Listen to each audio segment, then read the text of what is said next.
What is going on, everyone? Welcome back to the Origins podcast. It's been a couple of weeks again. We've had a little bit of a hiatus for good reason. We've both been pretty busy. I've actually gone up and visited Tim.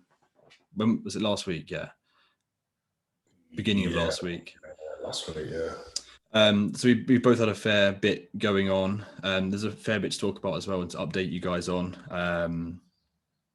We've got a few questions, we've got a few topics we want to talk about. It's not really going to be a kind of a deep dive like we normally do on a certain topic. But yeah, firstly, Tim, how have you been? Good, pal. Obviously, you was up here last week. Since then, I've been up to Scotland. Went there for 3 days. To watch Celtic Rangers. Went up with my mum and dad. And then just been back and just back on the usual routine since then. What about yourself? How are you? Yeah, I mean, so I was with you the first part of last week. Come home, I've changed gyms as well. That's quite, I guess that's something that's Bring that up, yeah. It's called Titans in High Wycombe, which is like 15-20 minute drive for me, and it's actually like very good. There's a few pieces of kit missing. They need all they've got for legs is a single leg lying plate loaded ham, which is okay. Yeah. I used to use it when I was always in Nottingham at the uni gym there. Yeah, crazy drop off in the short. Yeah. Like literally, yeah, it will fling. Yeah. Yeah, but then dead heavy in the mid. Which is fine. That's all right. And it doesn't feel too bad. Like, you get a ham curl that's just like awful on the knees. It's not like that. And then the same, it's the leg extension, single leg, plate loaded. But again, but it's actually quite smooth and doesn't hurt my knees. Like, I've used the single leg plate loaded Watson, and that is horrific. Yeah, exactly. But no, as a whole, it's all hammer strength in there. Yeah, I think every single machine's hammer strength. So have you got that like knockoff Cybex VR2 Row, whatever, with the underhand grip? No. You don't? No. Remember the one we've used that time? I was on it yesterday. It's like the old Cybex Row, but it's hammer strength. Hammer strength? Yeah. I don't think so. Okay. I don't actually know what you mean, to be fair. Oh, you do. Carry on. What other kit is it missing? Oh, that's about it. The hack squat is like, you know the Watson hack? Yeah. It's like that, but a knockoff version. So it's just worse than that. I used that yesterday. Oh, yeah. The only thing I've ever used like that before is the Life Fitness one. Has it not got that? No. No. I used it yesterday with Ivo. So you're enjoying the gym? Yeah, I am, to be fair. The vibe is good. The music's good. It's never that busy. Good to get away from all the Watson shit. Yeah. Yeah. Yeah. Yeah, I mean, there's nothing else really to update on. I moved gyms a bit. Oh yeah, I saw. Well, I'm just kind of picking gyms in the area for specific days now. I'm going to Metro for push because it's got that Nautilus press and I just adore it. So I'm on there for 4 sets at the minute. And then I'm gonna do an upper. Well, to start dieting, my split's going to change. I'm going to pull the arm day because what's the point when I'm dieting, really? There's no point once I drop into a deficit of tagging on extra arm volume for the sake of it. So I'll move it to like an upper day.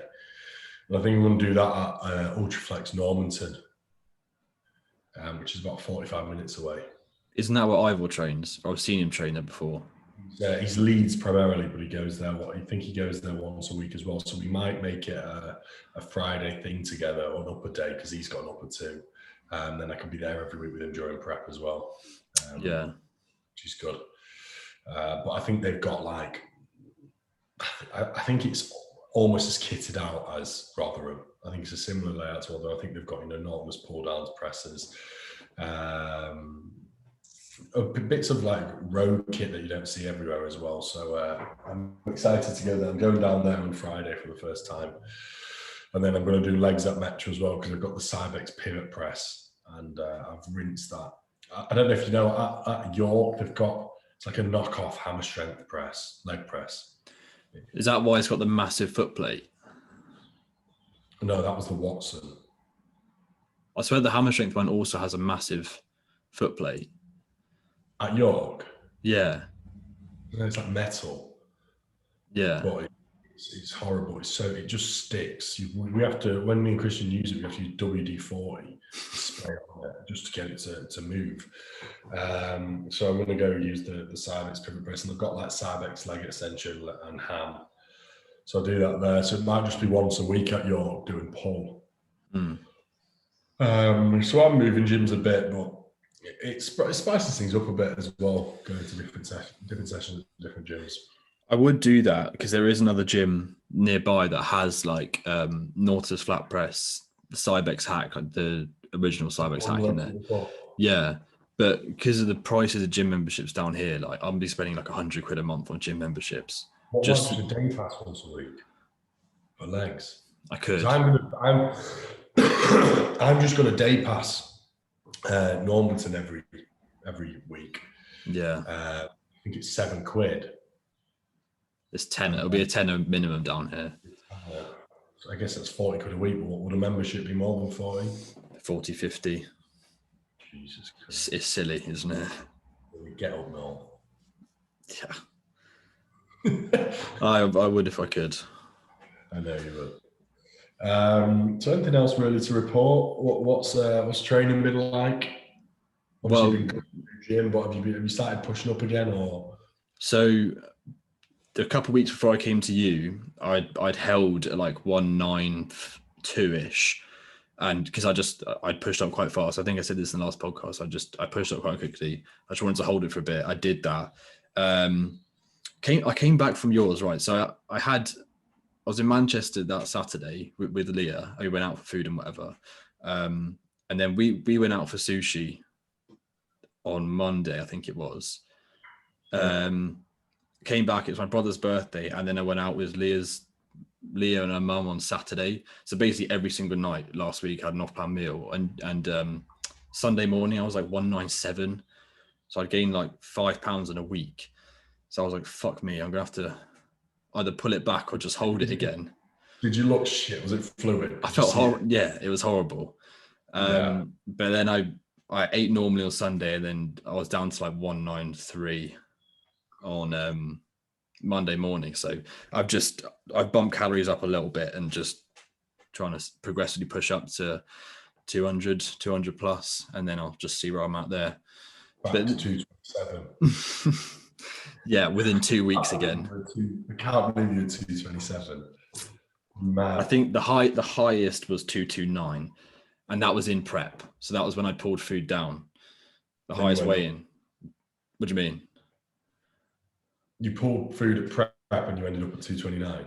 Yeah, so I wasn't weighing myself. I was genuinely like a mess. So I started weighing myself during prep. So that's when the calories were pulled by like 1,000 or whatever.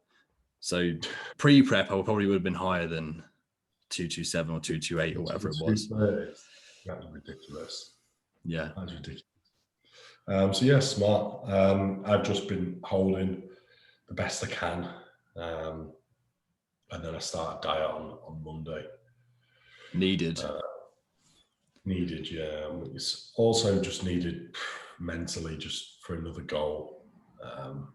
So we'll diet, we'll get pretty lean, and then we'll begin another push again. But I am going to get lean because I haven't been in 3 years. So yeah, that'll be good. So shall we jump into a couple of questions? Yeah, so we've got a few. They're not massively long, so we're not just going to pad this out for no reason. But the main one we wanted to talk about was off-season and our kind of approach to it. The question was like meticulous versus relaxed. I mean, who asked that question? Mr. JZ. Give him a shout out because he'll listen. Um, He's back training now. He's back in the swing of things. Entering the diet. I've seen, yeah. Ginger training. I think that's his coach. Do you know him? Not really. I don't think I follow him. I've heard of his name. I've seen him on a few podcasts and stuff before, but I don't. Their podcast. I think I've seen him on. What, just theirs? Oh no, yeah. That's it. That's only theirs. He doesn't do podcasts. He just does theirs. I mean, I've just seen him on theirs. So meticulous versus relaxed off-season approach. Take it away, bro. Well, it's hard to, like, what do you describe as relaxed? Does that mean don't track anything, don't train? Don't even off-season. Do it. Just go with the flow. I think he means more, meticulous, meaning, you see people say prep never finishes. They're basically in prep in an off-season comparative to someone who's going to be very, very relaxed with potentially just like protein and calorie tracking, and then carbs and fats fall into play. Yeah. I think I'd say be as meticulous as you possibly can be and almost treat it as. Well, I've lost you there. I don't know. You there? But I lost you. Fuck's sake, this is my internet. You're here. Yeah, be good? Yeah, we're good. Okay, all right. I don't know how that recording's going to play out then. I think we just got a fuck's sake midway through. You're just staring blankly at the screen. What do you think? I mean, it depends what the goal is. If you're trying to be a professional, it makes sense to be a bit more meticulous. But like from Joe's perspective, or from even our perspective, it's not going to harm you to enjoy an off-plan meal every now and then. I think it's just a case of doing what you need to do to achieve the goal. If that means pulling out cardio or pulling out steps to focus on like other aspects of life, business, that kind of thing. Because when you're in that prep mindset, you don't have any time to do anything else. At least that's what I noticed when I was in prep. Because you're doing 10,000 steps a day plus cardio plus training, every meal is on the dot, exactly where it needs to be. It kind of takes over your life. I don't think that's a particularly healthy way to be all year round. No. Well, yeah, with a prep, you literally dedicate your life to it. That is life, isn't it? That's how it becomes. And yeah, I think you're right with goal dependent. If you want to be an IPB pro, if you want to be someone that wants to be on the Olympia stage, then I guess you've got to do the most you possibly can all year round. But again, if you're someone who potentially bodybuilding is a hobby, or even just someone who doesn't, I guess they resistance train, so just a regular client, but they don't have a goal of competing, and then it's going to be a lot more relaxed comparative towards a prep. I think it's just be as meticulous as your goal requires. And what you actually enjoy doing. Even looking to be a top level bodybuilder, I think you still need some level of relaxation in an off season, because as you said, if you're never ever going to wind down and switch off, you're just going to burn out. You're going to burn out, and you're going to burn other bridges in your life as well. Mm-hmm. That is paramount. So things like training isn't really going to change. I mean, with us, training doesn't really change. In terms of nutrition and diet, that doesn't change, bar an off-plan meal or a social occasion, or seeing some kind of friend or family. We're not going to say no to going out with family or to you going out with Leo or something like that. But the rest of the time, everything's absolutely spot on. Yeah, I think it's just finding a balance based off of what you enjoy doing and the goal that you have at hand. Because like some people don't enjoy tracking the way we would with every single meal we can. So if that means incorporating like a day a week or just intuitive eating in general, then that's just what you prefer to do and you get along better doing. I guess it kind of boils down to like the stereotypical thing of like, what are you going to adhere to the best longer term? If you can't, like when you're in an off season, you don't have that short term goal of a show or a prep, and you can't adhere to tracking every single day, and you need a couple off plan meals a week or to just eat intuitively, whatever it is, then it makes more sense to not put the pressure on yourself, to be more meticulous and just be more relaxed with it. But like you said, things like training should never change. It doesn't make sense in any scenario to be relaxed with training. Maybe a bit more relaxed in terms of like frequency of deloads and taking time off and things like that. But when you're actually in the gym, it doesn't make really sense to be more relaxed. No. Yeah, well, I think leave it there because I think it would just turn into waffle after this point. It depends on your goal, doesn't it? It does. It's a hard question to answer, really. Be as meticulous as your goal requires you to be. How long would you wait before eating after a session with an intra-workout consumed? Well, first, I'd say that intra-workout should be consumed prior to the session finishing. You don't want to be sat in your car on the way home still sipping your intra-workout because it's not intra anymore. And then it's a case of waiting for, you to return back to as close to homeostasis as possible after training. So if you've got things that you can track, if you've got where you can track, rest and heart rate and see it come back down to baseline, then. But usually with me, I've got a 35-minute drive home, and then I'll make my food. So it's probably going to be 45 minutes or something for me to finish, for me to have my post-workout meal. Yeah. I mean, for you last week, it was about 2 hours before you ate. I'm scared of food now. Shut up, man. That's a meticulous off-season. Drag me into that. I mean, yeah, have you got anything to add to that? No, not really.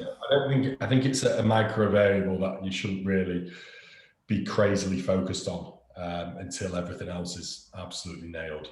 Yeah. The difference that's going to make is so marginal, if anything, at all across the day. 45 minutes to an hour, I guess. Just when you're back in a baseline low stress environment so that digestion's adequate and you're ready to eat. I won't worry about it too much. I think even 45 minutes to an hour is probably overestimated a bit. If you think about it, you get back from training, and if you've just chilled out for a bit, or if you've on the drive on the way home, 15, 20 minutes, stuck a podcast on or whatever, by the time you're home, you're going to be chilled out anyway, unless you feel like particularly stressed. No, I meant 45 minutes is because of the drive home for me. I mean, you can 20, 30 minutes, you're absolutely fine. Yeah. Unless you've had some like crazy high stim pre where you're still in this like heightened nervous system state, or it's been a big session, like nervous system demanding session. But most of the time, 20 minutes, half an hour, just get back from the gym, make the food. And by that point, if you've chilled out, you'll be fine. Yeah. Where to place an ideal and an upper lower split to manage fatigue? I would probably sorry, go on. It can be placed on either an upper or lower day. I think it's just a case of keeping it away from other lower back demanded exercises. So sometimes, I'll place it on a lower day and make that a more posterior chain focused lower day. And then just basically have like a leg press in there for quads and extension, so no squat variant. If someone's training 4 days a week, I like to have like upper, lower, off, upper, off, lower, off. And then you've got that break between the upper and the lower, the second one. And I think that way you can manage a hip hinge a lot better. Yeah, I agree.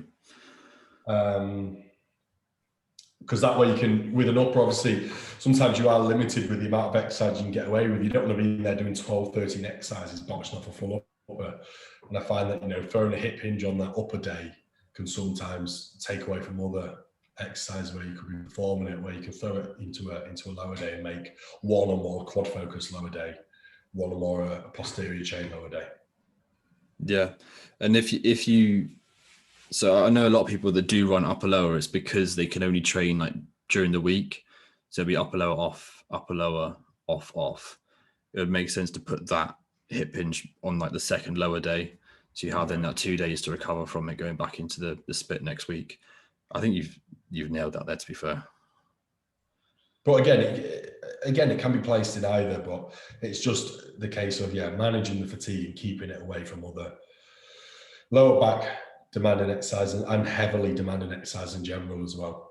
Well, it depends what you're limited to as well. If your only like squat variant you can do is like a barbell squat, then you're gonna have to pay more attention to what you do hip hinge wise. But if it all depends. So I think that's good. You got any others?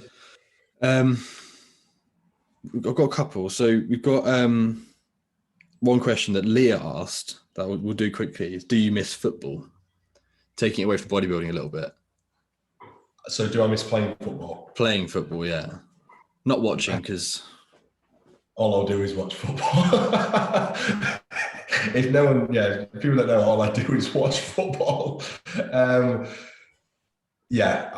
single day I miss football, to be fair, bro. Yeah. Literally, my brother brought back a ball from school. We nicked it from whatever, and I've not left my feet since. If there's a ball in the house, like it's going everywhere with me. I miss playing football so much. One of my mates as well started playing 11-a-side again, scoring hat tricks like every single week, because obviously everyone's out of shape, no one can run. So even just by training, we're in better shape than anybody else. I do miss it a lot, but it's just so counterintuitive to what we're trying to do. I mean, if I was able to run with my knees, I'd try, but I'd rather play some 5-a-side or something like that once a week than 11-a-side. I couldn't get around 11-a-side pitch anymore anyway. Yeah, 5-a-side's so intense. It's so hard. It's just injury risk as well. If it just put me out, then it just wouldn't be worth it. The thing is with 5-a-side as well, you're going to be coming up against 40-year-old blokes every now and again that just try and kick you off the park. It's just not worth it. They'll see the big lad and they'll be like, yeah, let's try and knock 10 miles of shit out the big lad. And then it's just, you're going to lose it. Yeah. Where would you play now if you used to go 11-a-side? Position? Yeah. Would you jump back into previous position? Well, yeah, I used to be number 9, man up top. So I'd probably be the same. I never like would run in behind defenders. I was never that fast. Target man. Yeah. Drogba style. Drogba. Old school. Yeah. I think I'd just have to look back at centre half now and just. I've never played a defensive position in my life. I can't defend. If you'd put me centre back, I'd be all over the place. Position. Well, so I learn the trade, but I couldn't go. I could go target man, I guess. I mean, I used to play up front, so I could do the job there. But I think for the amount of running, I think centre half would make more sense for me. Yeah. Ball playing centre half. Playing where? Ball playing centre half. And then we got a working full time and prioritizing health, meals, and fitness. How to manage time. I mean, neither of us have ever worked a full-time job as in like 9 to 5, trying to work around a work schedule like that. So we've always been free to plan our own days and train whenever we want, really, and eat whenever we want. But I guess when we had uni and things like that with deadlines and lectures and seminars and stuff, there's been a degree of time management there that we've had to work around. But I think it literally is just time management. As simple as that. Like, just plan as much as you can. Particularly with meals, it's just planning ahead. Meal prepping, planning ahead, and making sure you're on top of things as opposed to doing it last minute or doing it on a day-to-day basis. It'll probably just be planning ahead. And then, fitness. I mean, you'll have a set training split anyway. So I guess sort the training split around your work and how many days you can train. Well, this question was from my client anyway, so just do what I tell you and you'll be fine. Stick to the plan.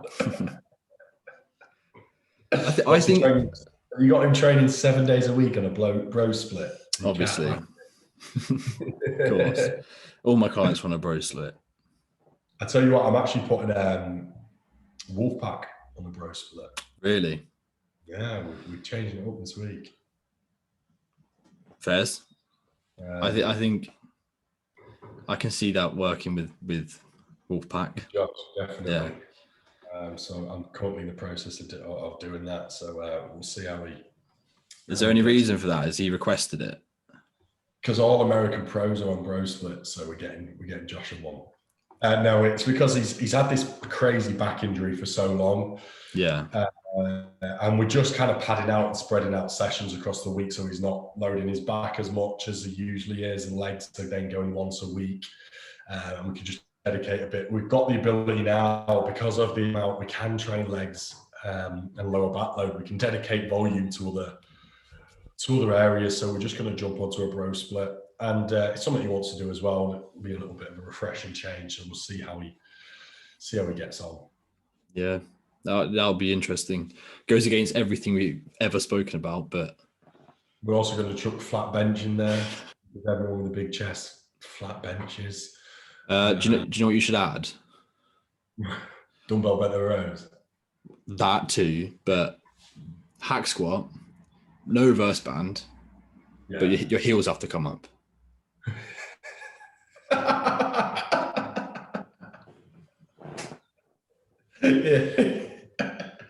Everyone's going to be doing it now. Already are. Yeah. That's all the questions I've got. Yeah, we're all questioned out. All questioned up. Yeah. Need people to start sending some more in. Yeah, we do. So if you listen to the podcast, watch the podcast, when we put a question box up, plug in as many as you want. But yeah, should we wrap it up there? We'll leave it there. We both need to shoot off anyway. I don't know how to end this recording. I think it just ends when you end. End the meeting. We do it every week. Yeah, I'm on my laptop. It's different. Yeah. Head's gone today. Okay, all right. I figured it out. Sweet. Cheers, guys. Yeah, thanks everyone. We'll see you next week.